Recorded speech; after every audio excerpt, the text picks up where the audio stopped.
ဒီနေ့မှာတော့ကျွန်တော်ဒါ Premier League ရဲ့ပွဲကြီးပွဲကောင်းတစ်ပွဲကျွန်တော်လည်းတော်တော်လေးကိုစောင့်မျှော်နေတဲ့ကျွန်တော် Chelsea နဲ့ United တို့ရဲ့ပွဲလေးကိုဒီနေ့မှာကျွန်တော်ပွဲကြိုသုံးသက်ချက်လေးလုပ်ပေးမယ်ဒီနေ့တော့ကျွန်တော်တယောက်ချင်းစီလုပ်ပေးမှာမဟုတ်ဘူးကျွန်တော်ညီကိုနှစ်ယောက်ဒါ Chelsea နဲ့ United ပွဲလေးကိုကျွန်တော်ရဲ့အမြင်လေးတွေကိုဒါပွဲကြိုသုံးသက်ချက်လေးအနေနဲ့ဒါပြုလုပ်ပေးသွားမှာဖြစ်ပါတယ်။ကျွန်တော်ဒါဒီပွဲစဉ်နဲ့ပတ်သက်ပြီးတော့ဒါပွဲကြိုသုံးသက်ချက်တင်မဟုတ်ဘဲနဲ့ကျွန်တော်ဒါရှေ့မှာပြုလုပ်ပေးခဲ့တဲ့အတိုင်းပဲဒါဂျာစီလက်ဆောင်ပေးသွားမယ်ဒါအစီအစဉ်လေးလည်းရှိပါသေးတယ်။အဲ့တော့ဂျာစီလက်ဆောင်ဒါအစီအစဉ်လေးမှာပါဝင်နေတဲ့ပရိသတ်တွေကတော့ထုံးစံအတိုင်းပဲကျွန်တော်ရဲ့ဒါ Telegram Channel လေးကိုအရင်ဆုံး join ထားရမယ်ပြီးတော့အခုတင်ထားတဲ့ဒါ Facebook က post လေးကိုလည်း public နဲ့ဒါ share ထားပေးရမယ်။တတိယအချက်အနေနဲ့ဆိုရင်တော့ကျွန်တော်ဒါ Telegram မှာအခုလိုမျိုးပဲဒါ lucky draw ပေးမဲ့အစီအစဉ် post လေးကိုဒါတင်ထားတယ်။အဲ့ကဲ comment အောက်မှာကျွန်တော်ဒါပထမဆုံးဂိုးစာသွင်းမဲ့အသင်းရဲ့ပွဲပြီးရလက်လေးကိုခံမှန်းထားပြီးတော့အဲ့အဖြေနှစ်ခုကိုကျွန်တော် screenshot ရိုက်ပြီးတော့ Facebook ကပို့မှာအဲ့က screenshot လေးသွားပြီးတော့မှန်းလိုက်ရုံနဲ့ကျွန်တော်ဒီ jersey လက်ဆောင် giveaway ပေးမဲ့အစီအစဉ်လေးမှာဒါပါဝင်ပြီးသားဖြစ်သွားပါပြီ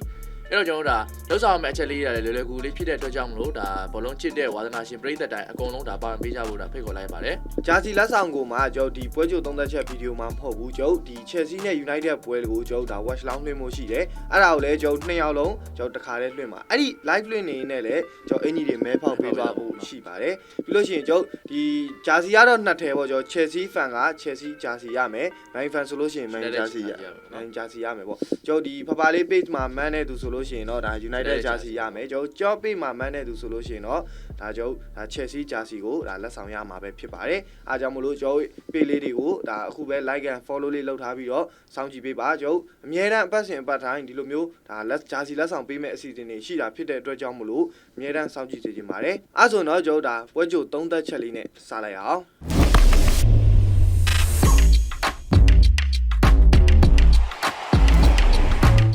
ဒီပွဲစဉ်ကတော့ကျွန်တော်တို့ဒါ Chelsea အသင်းအတွက်ကတော့တကယ်ကိုအရေးကြီးတဲ့ပွဲစဉ်တွေပဲပေါ့နော် United အတွက်ကတော့တင်မတူနေမတူဖြစ်သွားခဲ့ပြီပေါ့နော်ဒါပေမဲ့လည်း Amorim အနေနဲ့ကျွန်တော်တို့ဒါ Chelsea နဲ့ United ဆိုတာကအရင်ကတည်းကအတိုင်းပဲကျွန်တော်တို့ဒါပြိုင်ဆိုင်မှုတွေပြင်းထန်ခဲ့တာဆိုတော့နော်အနိုင်ရှုံးပေါ်ဖို့ကတော်တော်လေးခက်တယ်တည်ကြတဲ့ရလက်ကတော်တော်များတယ်ကျွန်တော်ပထမအကျော့မှာတော့ကလည်း Chelsea နဲ့ Man U ဒါတည်ကြခဲ့ရပါတော့ United အိမ်ကွင်းမှာဒါ 1-1 ဆိုရရလက်နဲ့ပဲပြီးဆုံးခဲ့တယ်အဲ့တော့ဒီပွဲစဉ်မှာဆိုရင်ရောUnited အနေနဲ့ဒါ Chelsea ကိုနိုင်သွားနိုင်မလားဒါမှမဟုတ် Chelsea ကပဲ United ကိုဒါပြန်ပြီးတော့အနိုင်သွားနိုင်မလားဆိုတော့တော်တော်လေးတော့စိတ်လှုပ်ရှားဖို့ကောင်းတယ်တော်တော်လေးလည်းကြီးကျယ်နေပြီပရိသတ်တန်းအားလုံးကစောင့်မျှော်နေကြတဲ့ပွဲစဉ်တွေပဲပေါ့ဟုတ်တယ်ဗျအားကြောင့်ဒီပွဲလေးကိုကျွန်တော်ဒါပွဲကြိုသုံးသက်ချက်လေးနဲ့ဒါစားလိုက်အောင်ဒီတော့ကျွန်တော်တို့ဒ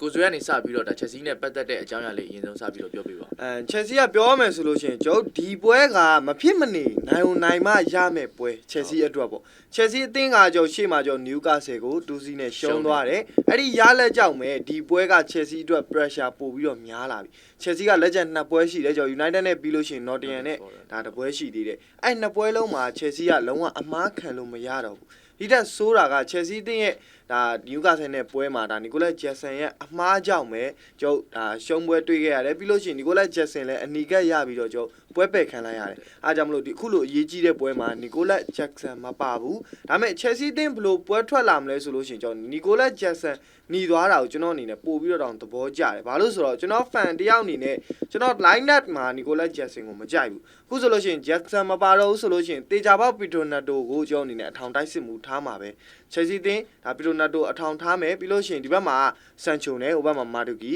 ဒါနံပါတ်10 row မှာ Copa မှာနဲ့ဒါတိုက်စစ်အစုအဖွဲ့ကဒီလိုပုံစံမျိုးလေးဖြစ်သွားမယ် Nicolas Jackson တက်စားလို့ရှိရင်တော့တေချာပေါက်ဒီတိုက်စစ်က Chelsea အသင်းအတွက်အလုပ်ဖြစ်လိမ့်မယ်လို့တော့ကျွန်တော်ထင်တယ်ကိုယ်နဲ့ပိုင်းကတော့ trade to ပြောင်းလဲမှာမဟုတ်ဘူးဒါ Lavia နဲ့ Enzo Fernandez နောက်တိုင်းမှာဆိုလို့ရှိရင်လည်း Caicedo ကို side back ထုတ်ထားပြီးတော့အဲ့ပုံစံတိုင်းမျိုးပဲ Chelsea ကလာလိမ့်မယ်ဒါကျွန်တော်ပထမဆုံးအမြင်က Chelsea လူစင်းအမြင်လေးကိုဒီလိုလေးမြင်တာတော့ကျွန်တော်အနေနဲ့ဒီပွဲမှာ Chelsea အသင်းကောင်းကောင်းအလုပ်ပြနိုင်လိမ့်မယ်လို့တော့ကျွန်တော်ထင်ပါတယ်ဒီပွဲမှာတော့โอเคကျွန်တော်ဒါ United အသင်းနဲ့ပတ်သက်ပြီးတော့ဒါ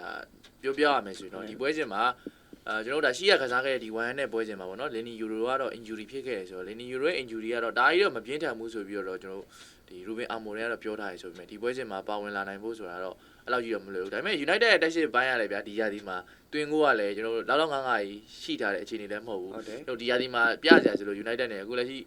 Europa League မှာ final ထိရောက်သွားတယ်ပေါ့နော်အဲ့ဒါတခုပဲကျွန်တော်တို့မှာထုတ်ပြစရာရှိတယ် Chelsea ရဲ့တိုက်စစ်ကလည်းခုနကကိုဆွဲပြောလို့ပဲဒါ Nicolas Jackson မပါတာပဲတော်တော်လေးကန်ကောင်းတယ်လို့ပြောတာပေါ့နော်ကန်ကောင်းတယ်လို့ပြောရမှာအဲ့တော့ဒီပွဲစဉ်မှာဆိုရင် United အနေနဲ့ဆိုရင်လည်းဒါ Chelsea ရဲ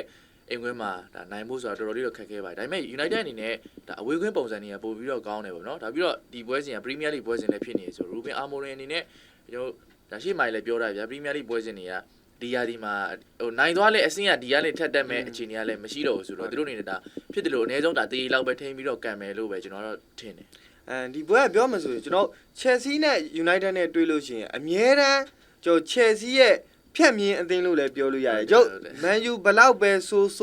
ူတို့ပုံစံဘလောက်ပဲဆိုအရေးကြီးတဲ့ပွဲစဉ်တွေကြားလို့ရှိရင်ကျွန်တော်မထင်မှတ်ထားတဲ့အခြေအနေမှာလောက်တတ်တယ် Man U ကအဲ့တခုတော့ကျွန်တော်အမြဲတမ်းတတိယရှေ့မှာဆိုတော့ဆိုလို့ရှိရင်လည်းမိနစ်ကရာဒီကျွန်တော်တော်လေးအခြေအနေဆိုတယ်ဒါပေမဲ့ FA Cup Final မှာကျွန်တော် Man City ကိုလုံးဝနိုင်သွားတာဆို FA Cup Final ဆိုမှဗျအဲ့ပွဲစဉ်ကတကယ်ကိုကြီးလို့ကောင်းတဲ့ပွဲစဉ်ဘယ်သူမှမထင်ထားတဲ့အခြေအနေဗျ Man City ကအဲ့လက်ရှိ Champion ဖြစ်သွားတယ်အဲ့ဒီမှာ Premier League Champion အသင်းကိုကျွန်တော်တို့ United အနေနဲ့ FA Cup မှာပြန်ပြီးတော့တွေးတဲ့အနေထားမှာနောက်ပြီးတော့ Premier League မှာတွေးတဲ့အကြော်တော့ကလည်းတပွဲမှနိုင်တာမရှိဘူးဗျ FA Cup ပွဲစဉ်မှာပဲဒါ Man City ကိုအနိုင်ယူပြီးတော့ဒီ Flower ကိုသိမ်းနိုင်ခဲ့ရဆိုအဲ့အခြေအနေတော့ကလည်းတကယ်ကိုမဖြစ်နိုင်တာလေလုပ်ပြရဗျဟိုဘယ်လိုပြောရမလဲ United ကတကယ်ကိုဂျင်းနဲ့ကြက်တဲ့အခက်အခဲဖြစ်နေတဲ့အချိန်ဆိုရင်လုပ်ပြတတ်တဲ့အတင်းဒါအတင်းတိုင်းဒါဟိုတနေ့တော့အဲ့နေ့တော့ဆိုရင်လည်း Chelsea ကတကယ်တမ်းဆိုရင် Champions League ဝင်ခွင့်ရသွားမဲ့အခြေအနေကို United က FA Cup ရပြီးတော့ Champions League ဝင်ရသွားပါတော့အဲ့တော့အခုလက်ရှိအခြေအနေမှာလည်း Chelsea က Champions League ဝင်ခွင့်ရဖို့အတွက်ဒါစူးစမ်းနေတဲ့အခြေအနေမှာ United က Chelsea အသင်းအတွက်ကြောင့်ဒါ United ကဒါဖြတ်မြင့်အသင်းလဲဒါဖြစ်သွားနိုင်တယ်ပေါ့နော်ဒီပွဲစဉ်မှာ United ကို Chelsea အနေနဲ့တေးကြသွားမယ်ဆိုရင်တေးကြပေါ့ Champions League ဝင်ခွင့်ရဖို့ကလုံးဝမဖြစ်နိုင်တော့ဟုတ်တယ်အဲ့လိုမျိုးအနေထားဆိုတော့ Chelsea အသင်းအတွက်ကလည်း pressure တော်တော်များတယ်ဒီပွဲကဒါပေမဲ့ Chelsea အသင်းမဖြစ်မနေနိုင်မှုကလည်းလိုအပ်တယ်ဒါပေမဲ့ Man U ကိုကြည့်မယ်ဆိုလို့ရှိရင်လည်း United ကကျွန်ဒီပွဲကသူတို့အတွက်အရန်ကြီးအရေးမကြီးဘူးဗျာဒီပွဲကသူတို့ရှိတဲ့လူချင်းနဲ့ကစားလိုက်လို့လည်းရတယ်သူတို့အဓိက outsider ကကျွန်တော် Europa League Final Europa League Final ကလည်းတခြားဥရောပပွဲစဉ်တွေထွက်အစောဆုံးကန်ရမှာကျွန်တော်မီလာ22ရက်နေ့မှာကန်ရမှာအဲ့လိုမျိုးဖြစ်တဲ့အတွက်ကြောင့်မလို့တေချာပေါက်ဒီပွဲတော့လူကုန်ထုတ်လာမှာမဟုတ်ဘူး United ဘာလို့ဆိုတော့ရက်ကနီးတယ်ဗျာ18ရက်နဲ့22ရက်နေ့ဆိုတာဂျားထဲမှာပွဲမရှိတော့ဘူးသူတို့အဲ့ပွဲအတွက်ကိုတေချာပေါက်အာယုံစိုက်မယ်ဆိုလို့ရှိရင် Chelsea နဲ့ပွဲကိုသူတို့ 100% မှာကျွန်တော် 80% လောက်ပဲသူတို့ဒါပွဲထွက်လာလိမ့်မယ်ဗျာဒါပေမဲ့တခုတော့ပြောလို့ရတယ်ဗျာဆိုတော့ဒီ1နဲ့ပွဲစဉ်တော့ဆိုရင်လည်းဒီပွဲစဉ်မတိုင်ခင်ပေါ့နော်ဒါလူစင်းတွေပါတယ်အကုန်မထုတ်ဘူးလို့ဒါပြောခဲ့ပေမဲ့လည်းဒီ1နဲ့ပွဲစဉ်မှာတော့မှပဲကစားသမားအပြောင်းလဲလုပ်ခဲ့တာဆိုလို့ဒီဘန်ဒါတယောက်လောက်ပဲကိုသမားအပြောင်းလဲလုပ်ခဲ့ပါတော့ကျန်တဲ့ကစားသမားတော်တော်များများအကုန်လုံးဒါ line နဲ့အစုံသုံးသွားရလို့ပြောလို့ရတယ်ဒါပေမဲ့လည်းအပွဲစဉ်မှာကစားခဲ့တဲ့အနေအထားကြီးကြည့်မယ်ဆိုရင်ကစားသမားအနေနဲ့ဆိုရင်လည်းတော်တော်လေးဟိုစိတ်ပြက်လေးပြက်နဲ့မကစားခြင်းပဲကစားနေရတဲ့ပုံစံတွေမြင်ခဲ့ရတယ်ပေါ့နော်ဒါပေမဲ့ဒီပွဲစဉ်ကတော့အဲ့လိုမျိုးဖြစ်မယ်လို့တော့မထင်ဘူးဘာလို့ဆိုတော့ရူဘင်အာမိုရင်အနေနဲ့ဆိုရင်လည်းဒီကြပေါက်ဒီပွဲစဉ်မှာအနည်းဆုံးတော့ဟိုမရှုံးအောင်တော့ကစားရပြတေလောက်တော့ထိန်းကန်သွားလိမ့်မယ်ဒါပေမဲ့ဟိုကန်ကောင်းရဲ့နိုင်အောင်နိုင်သွားမယ့်အခြေအနေရှိတယ်ဘာလို့ဆိုတော့ United တိုက်စစ်ပိုင်းကိုကျွန်တော်ကမယုံလို့ပြောဘာလို့ဆိုတော့ United တိုက်စစ်က Whiteland တို့ဘာတို့ကအဲ့လောက်ကြီးရေရိုင်းထဲမှာမပါဘူးဗျာကိုသွင်းမယ်ဆိုရင်ကျွန်တော်တို့ဒီ win back တွေဖြစ်တဲ့ Gala Cho တို့ Amadia တို့ဒီကစားသမားတွေပဲတက်ပြီးတော့သွင်းနေရတဲ့အခြေအနေဆိုတော့ဒီပွဲစဉ်မှာ United နိုင်သွားခဲ့ဆိုရင်တော့မှပဲဒီ Ahmed တို့ Gala Cho တို့ဒါ Bruno Fernandes တို့ဒီကစားသမားတွေသွင်းပြီးပဲဒီပွဲစဉ်မှာနိုင်သွားလိမ့်မယ်လို့ထင်တယ်အဲ့ကစားသမားတွေဆိုလို့လဲအဲ့ကစားသမားတွေ line နဲ့ပါချင်မှပါလိမ့်မယ်ဘာလို့ဆိုတော့ဒုတိယပိုင်းဝင်အာမတ်တို့ Mason Mount တို့ကအဓိကအခုလက်ရှိမှာအားကိုးနေရတော့ Fernandes ကတော့ပါကောင်းပါနိုင်တယ်ဗျာကွင်းလဲမှာ तू မပါလို့ရှိရင်ကအများတန်းဖြိုပြဲဖြစ်နေရဆို Fernandes ကတော့ပါလောက်တယ်ဒါပေမဲ့ Ahmad တို့ဒီ Mason Mount တို့ injury ဖြစ်တတ်တဲ့ကစားသမားတွေကြတော့သူတို့ line up ထဲ risk ယူပြီးတော့ထဲချင်မှလည်းထဲလိမ့်မယ်ထဲကောင်းလည်းထဲနိုင်တယ်ပေါ့ဒါကြောင့်ဒါ line up ထွက်တော့မှပဲတေချာကြည့်ရမယ်ဒါပေမဲ့ဒီပွဲကတော့တေချာပေါက်ကြည့်လို့ကောင်းပါပါကျွန်တော်တရားဒီလုံးစောင့်နေတဲ့ပွဲစဉ်ဟိုမှအခုဒီပွဲကလည်းအရေးကြီးတဲ့ပွဲစဉ်မှာဖြစ်သွားကြတာဆိုတော့လေပို့ပြီးတော့ကြည့်လို့ကောင်းပါပါငကိုတည်းကဒီနှစ်သင်းတွေးလို့ရှိရင်အများတန်းမြန်ဆိုင်နဲ့ကြည့်ရတယ်ကျွန်တော်အငင်းခုံနေနဲ့အများတန်းကြည့်ရတယ် Man fan ဆိုလို့ရှိရင်လည်း Man fan ညင်းတယ်ကျွန်တော် Chelsea fan ဆိုလို့ရှိရင်လည်းကျွန်တော် Chelsea ဘက်ကညင်းတယ်အများတန်းညင်းနေရတဲ့ပွဲကိုမှတကယ် Chelsea အတွက်ဆိုလို့ရှိရင်အဆုံးဖြတ်ပွဲဖြစ်သွားနိုင်တာဖြစ်တဲ့ကြောင့်မလို့ဒီပွဲကတော့ကျွန်တော်ပို့ပြီးတော့ထင်သားတာထက်ကိုပိုကြည့်ကောင်းမှာကတော့အသေးကြပါပဲအဲ့တော့ဒီပွဲစဉ်မှာကျွန်တော်တို့ဒါ United နဲ့ပတ်သက်ပြီးတော့ကျွန်တော်တို့ဒါ line နဲ့လေးတစ်ချက်လောက်ဒါပြောပြပေးလို့ပေါ့နော်ဒါ comment line နဲ့ပေါ့နော်ကျွန်တော်အထင်ပြောထားပေါ့ဟိုတိုက်စစ်ပိုင်းမှာဆိုရင်တော့ကျွန်တော်တို့ United မှာကရွေးချယ်ကြမရှိဘူးဗျာတိုက်စစ်က Whiteland တရားပဲကျန်တော့ Zazia injury ဖြစ်နေဆိုတော့ Whiteland နဲ့ပဲပွဲထလာလို့ရှိတယ်ဒါနေတော့နံပါတ်10နေရာမှာကြည့်မယ်ဆိုရင်ကျွန်တော်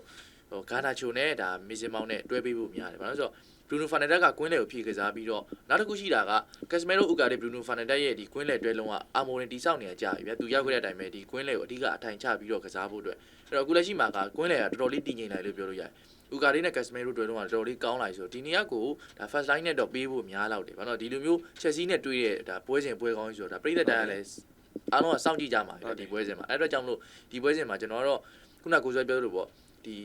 Europa League Final 22ရက်နေ့ကစားမှမှန်တယ်ဒါပေမဲ့လူစုံတော့3သွားလောက်တယ်လို့ထင်တယ်ဒီပွဲမှာပေါ့နော်အဲ့တော့ကိုဆွဲအနေနဲ့ကျွန်တော်တို့ဒါဒီပွဲစဉ်မှာပေါ့နော်ဒါဘယ်အသင်းကနိုင်သွားမယ်လို့ထင်တယ်ဒါမှမဟုတ် Chelsea အနေနဲ့ကျွန်တော် United ကိုနိုင်မယ်လို့ထင်လား ချက်စီဖန်တရားအနေနဲ့ပေါ့နော် ချက်စီဖန်တယောက်အနေနဲ့မဟုတ်တာမန်တယောက်လူတယောက်အနေနဲ့ကြည့်မယ်ဆိုလို့ရှိရင်တော့ဒီနေ့ပွဲကတေချာပေါက်မန်ယူထပ်ပို့ပြီးတော့ချက်စီအသင်းကအားဆိုင်မှာပဲရမှာ United ကဒီပွဲရှုံနိုင်လုံးဝပြဿနာမရှိဘူးသူတို့အောက်ဆင်းဖို့လည်းမရှိသူတို့တက်ဖို့လည်းမရှိတော့အဲ့လိုမျိုးဖြစ်တဲ့ကြောင့်မလို့ချက်စီကဒီပွဲမှာ100% အားကုန်ထုတ်ပြီးတော့သူတို့ကစားမရမယ်ဒီပွဲနိုင်သွားတယ်ဆိုလို့ရှိရင်တော့သူတို့အစိတ်အေးလို့မရသေးဘူးနောက်ပွဲ Nottingham Forest နဲ့ရှိသေးတယ်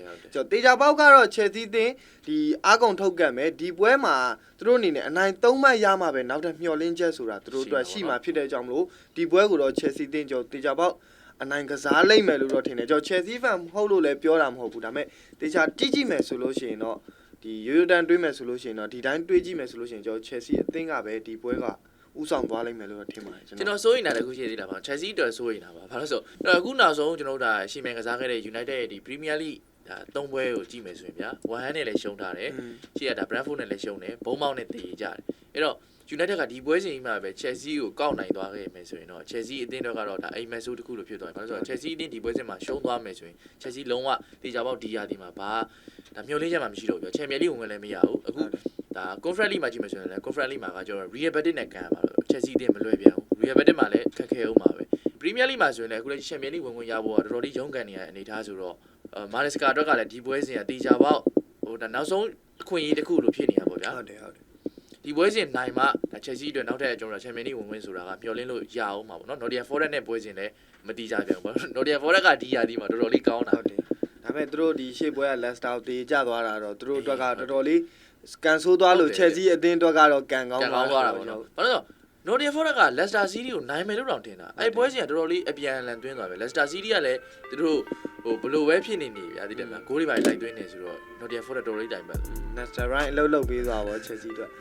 ကဲအဲ့ဆိုလို့ရှိရင်ဒါကျွန်တော်ပြောပြပေးသွားရလဲချက်လက်လေးတော်တော်စုံသွားပြီဖြစ်တဲ့အတွက်ကြောင့်မို့လို့ဒါကျွန်တော်ရဲ့ပွဲကြိုသုံးသက်ချက်လေးကိုဒီမှာပဲညှိနှိုင်းကြပါတယ်ပရိသတ်ကြီးရဲ့အမြင်မှာဆိုလို့ရှိရင်ရောကျွန်တော် Chelsea နဲ့ United တို့ရဲ့ပွဲလေးမှာဘယ်အသင်းကဒါအသာရသွားလိမ့်မယ်လို့ထင်လဲ Chelsea တို့နိုင်သွားမလားဒါမှမဟုတ် United တို့အဝေးကွင်းမှာပဲဒါအသာစီရယူသွားနိုင်မလားပရိသတ်တို့အမြင်ကိုလည်း comment မှာဝင်ရောက်ဆွေးနွေးပေးသွားလို့ရပါတယ်ဒါအဆုံးထိဝင်ရောက်ကြည့်ရှုပေးကြရဲပရိသတ်တယောက်ရှင်တိုင်းကိုထူးပဲကျေးဇူးတင်ရှိပါတယ်Chelsea အသင်းနဲ့ပတ်သက်တဲ့အကြောင်းအရာတွေဘောလုံးအကြောင်းအရာတွေကိုတင်ဆက်ပေးသွားမှာဖြစ်တဲ့အတွက်ကြောင့်မလို့ကျွန်တော်ရဲ့ page လေးကို like and follow လေးလုပ်ထားပေးကြပါဦးကျွန်တော် page မှာ lucky draw အစီအစဉ်တွေဒါဂျာစီလက်ဆောင်ပေးမဲ့အစီအစဉ်တွေလည်းအပတ်စဉ်အပတ်တိုင်းပြုလုပ်ပေးမှာဖြစ်တဲ့အတွက်ကြောင့်မလို့အများအားစောင့်ကြည့်ပေးကြဖို့တောင်းဆိုချင်ပါတယ်အားလုံးကျေးဇူးတင်ပါတယ်ကျွန်တော်ကတော့ကိုယ်ဆွဲပါ